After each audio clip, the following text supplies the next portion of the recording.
പനി വന്നാൽ നമ്മൾ ഡോക്ടറെ അടുത്ത് പോകണം, നമ്മൾ മിണ്ടാതെ വീട്ടിലിരിക്കില്ലല്ലോ. കൈ പൊട്ടി മിണ്ടാതെ വീട്ടിലിരുന്ന് കഴിഞ്ഞാൽ അവിടെ സ്വെല്ല് ചെയ്യും, അവിടെ കൂടുതലാവും, അവിടെ പുഴു വരും, ഒട്ടും. അങ്ങനെയല്ല, അതേപോലെ തന്നെ ചെറിയൊരു പ്രശ്നം വന്നാൽ നമ്മളത് പോയി സോൾവ് ചെയ്യും. എനിക്ക് എൻ്റെ ചുറ്റും ഏതൊരാൾക്കും ബുദ്ധിമുട്ടുണ്ടെങ്കിൽ ഞാനത് പറയുന്നൊരു കാര്യമാണ്, ഗോ ടു ഡോക്ടർ. ഒരു ഫ്രണ്ടിനോട് സംസാരിച്ചൂടെ? കൈ പൊട്ടി കഴിഞ്ഞാൽ നമ്മൾ ഫ്രണ്ടിൻ്റെ അടുത്താണ്, എടാ എൻ്റെ കൈ ഇവിടെ പൊട്ടിയടാ എന്നുള്ളത് പറയാൻ അങ്ങനെയല്ലല്ലോ. അവര് ട്രെയിൻഡ് ആയിട്ട് പഠിച്ചിട്ടുള്ള ആൾക്കാരാണ് എന്താണ് നമുക്ക് പ്രശ്നം എന്നുള്ളത് നോക്കാൻ വേണ്ടിയിട്ട്. അപ്പോൾ അതിനൊരു മടി കാണേണ്ട ആവശ്യമില്ല. ഇപ്പൊ അത് ഒരുപാട് ചേഞ്ച് ചെയ്തിട്ടുണ്ട് തോന്നുന്നു. അതെ.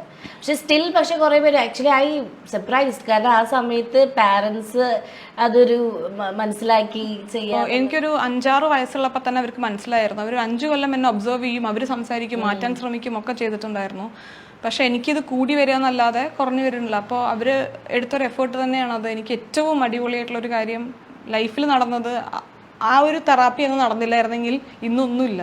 അതെ, കുറച്ചിപ്പോൾ ട്രാവൽ ചെയ്യുന്ന ആൾക്കാരൊക്കെ പറയുന്ന കാര്യമാണ്. ലൈക്ക് ഇപ്പോൾ പുറത്തത്തെ രാജ്യങ്ങൾക്ക് ഇപ്പോൾ ഇന്ത്യക്കാരെ കാണുമ്പോൾ ചെറിയൊരു പുച്ഛം ഉണ്ടാവാറുണ്ട്, അല്ലെങ്കിൽ ഭയങ്കര ഒരു വിദ്വേഷത്തിലൊക്കെ കാണാറുണ്ട്. അങ്ങനത്തെ കുറച്ച് സിറ്റുവേഷൻസ് കുറേ പേര് ഷെയർ ചെയ്തിട്ടുണ്ടോ യൂട്യൂബിൽ, മീൻസ് ഇതേപോലെ റീൽസിലൊക്കെ. അപ്പം അങ്ങനത്തെ എന്തെങ്കിലുമൊക്കെ വല്ല ഇതും അങ്ങനത്തെ എന്തെങ്കിലും സിറ്റുവേഷൻസ് ഉണ്ടായിട്ടുണ്ടോ? പൊതുവെ ഞാൻ നിൽക്കുന്ന ആംസ്റ്റർഡാം ഒരുപാട് ടൂറിസ്റ്റ് വരുന്ന സ്ഥലമാണ്. അതുകൊണ്ട് അവര് ഒരുപാട് ടൂറിസ്റ്റിനെ കണ്ടിട്ട് ശീലിച്ചിട്ടുള്ള ആൾക്കാരാണ് പൊതുവെ അവിടെ ഉള്ളവര്.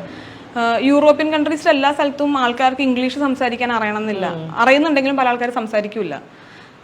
പക്ഷെ ഇവർ പൊതുവെ ടൂറിസ്റ്റിനോട് കുറച്ചും കൂടെ മിങ്കിൾ ചെയ്യാൻ വില്ലിങ് ആയിട്ടുള്ള ആൾക്കാരാണ്. ട്രാവൽ ചെയ്യുന്ന സിറ്റുവേഷനിൽ എനിക്കങ്ങനെ ഇന്ത്യൻ ആണ്, ബ്രൗൺ സ്കിൻ ആണ് എന്ന് പറഞ്ഞിട്ട് എനിക്കൊരു ബുദ്ധിമുട്ട്. ഇത് ഒരു തവണ ആംസ്റ്റർഡാമിൽ വെച്ചിട്ട് ഒരു ലേഡീനായിട്ട് ചെറിയൊരു ഫൈറ്റ് പോലെ ഉണ്ടായിരുന്നു. ഫൈറ്റ് അല്ല, വാഗ്വാദം ഉണ്ടായിരുന്നു.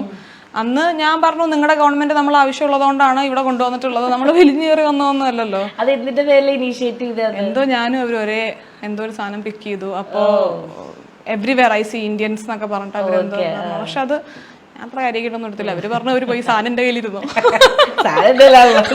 അതാണ് ഇന്ത്യൻസിന്റെ വേറൊരു ഗുണം. ഞാൻ എന്തിനാ അനാവശ്യമായ ഇമോഷൻസ് അതിന്റെ. പിന്നെ നമ്മൾ ഇന്ത്യൻസ് ആർ എവ്രിവെയർ, അത് പ്രൗഡ് ആയിട്ടുള്ള ഒരു കാര്യമല്ലേ. ഭയങ്കര ഫാഷനബിൾ ആയിട്ടുള്ള ഒരാളാണ്, ഭയങ്കര മേക്കപ്പ് ഇഷ്ടമുള്ള ഒരാളാണ്. So I want to know like എങ്ങനെയാ മേക്കപ്പ് റുട്ടീൻസും കാര്യങ്ങളും, സ്കിൻ കെയർ ഇതൊക്കെ എങ്ങനെയാ? സ്കിൻ കെയർ ഞാൻ ചെയ്യുമായിരുന്നു, പക്ഷെ എനിക്ക് എക്സീമ പിടിപെട്ടു. സ്കിന്നിൽ മൊത്തം റെഡ് വന്ന അവിടുത്തെ സൺ കാരണമാണ് തോന്നുന്നത്. അതുകൊണ്ട് ഇപ്പൊ മോയിസ്ചറൈസ് ആണ് രാവിലെ രാത്രിയും സ്കിൻ കെയർ. അപ്പൊ ഈ മറ്റേ സൺ ബ്ലോക്ക് ഒന്നും ഇടാറില്ല? രാവിലെ ഞാൻ ഇടാറുണ്ട്, അതും ഡോക്ടർ പ്രിസ്ക്രൈബ് ചെയ്തൊരു സാധനമാണ് ഇടാറ്.